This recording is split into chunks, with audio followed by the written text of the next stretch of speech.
Bonjour et bienvenue à la Cité des Sciences et de l'Industrie. Cette semaine, au sommaire du Journal des Sciences, un poumon in vitro, un spectromètre miniaturisé, des orang-outans très attachés à leur maman et enfin un exosquelette pour éviter de se casser la figure.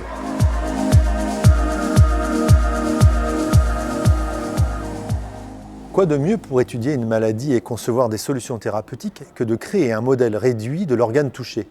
C'est ce que des chercheurs du Centre médical de l'Université de Columbia aux États-Unis sont parvenus à réaliser. Pour mieux soigner les infections respiratoires, une équipe américaine a décidé de créer un poumon in vitro. Mais quelle est la recette pour fabriquer un organe de taille réduite dans une boîte de pétri ? Prenez des cellules souches pluripotentes et transformez-les en cellules pulmonaires. Puis cultivez-les sur un moule 3D gélatineux. Les cellules deviennent un organoïde, un mini-organe fabriqué in vitro, bien utile pour étudier des maladies. Infecté par le virus respiratoire syncytial ou VRS, il déverse des cellules tuméfiées, exactement comme chez l'être humain. Et lorsque le gène HPS1 est muté, une fibrose pulmonaire apparaît, comme chez les individus souffrant de cette mutation.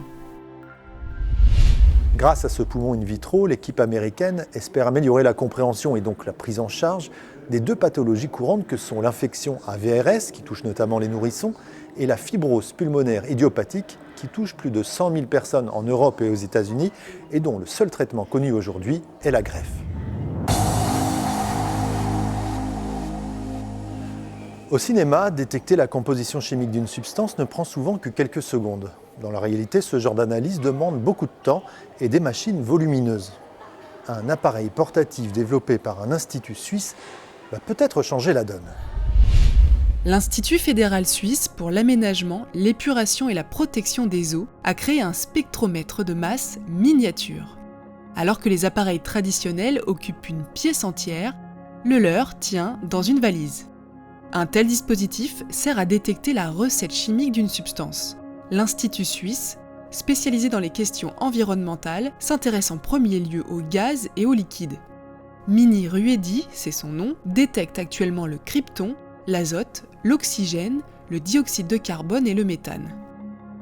Quels sont les effets de gaz volcaniques sur les eaux d'un lac ? Comment se comportent les eaux souterraines du Rhin ?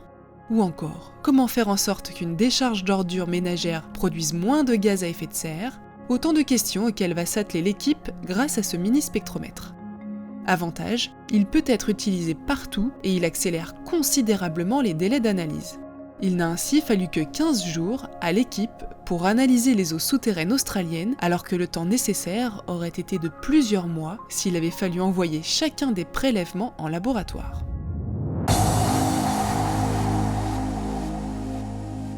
Déterminer à quel âge les grands primates arrêtent l'allaitement n'est pas toujours chose aisée, surtout quand il s'agit d'orang-outans, des singes timides et discrets.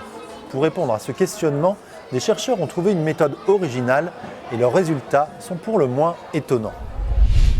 Pour savoir à quel âge les petits orang-outans de Bornéo arrêtent l'allaitement et deviennent autonomes, des chercheurs australiens ont eu l'idée de rechercher dans leurs dents la présence de barium, un élément transmis, comme le calcium, par le lait maternel.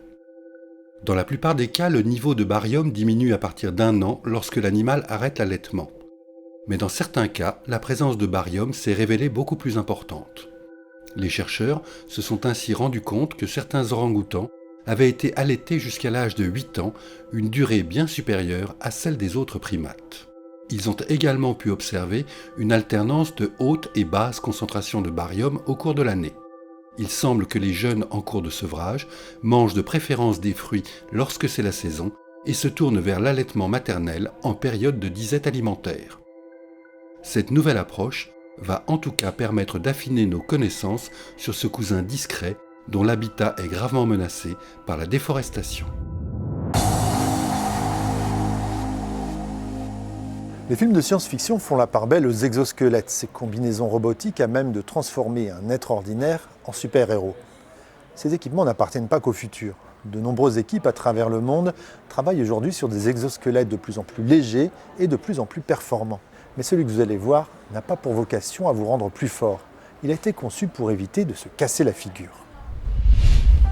40% des blessures fatales liées aux chutes concernent les personnes âgées. Partant de ce constat, des équipes italiennes et suisses viennent de développer un prototype d'exosquelette intelligent capable de déjouer les pertes d'équilibre chez les seniors. L'approche est nouvelle puisqu'il s'agit ici non pas d'assister et d'améliorer les mouvements du quotidien, mais de prévenir un événement inattendu comme une chute. Composé d'armatures en fibre de carbone et de moteurs placés au niveau des hanches, cet exosquelette se révèle léger et se porte à la façon d'un pantalon. Testé à l'hôpital Fondation Don Carlo Gnocchi à Florence, sur un tapis roulant spécialement conçu pour provoquer des pertes d'équilibre, l'appareil détecte dans un premier temps les particularités de la marche. Une fois cette configuration établie, l'algorithme du système est capable de détecter une déviation, ce qui indique un déséquilibre. Dès que l'anomalie est détectée, les moteurs des hanches entrent en jeu, poussent sur les cuisses pour tendre la jambe et ainsi rétablir la stabilité. La prochaine phase de développement sera d'assurer que le système soit le moins gênant possible et n'entrave pas les mouvements normaux, surtout lorsque l'utilisateur n'est pas sur le point de tomber. L'équipe cherche également à adapter l'exosquelette au monde extérieur en le rendant plus discret et plus confortable, ainsi qu'à le tester en situation réelle. Voilà, ce journal est terminé. Je vous souhaite à tous une très bonne semaine.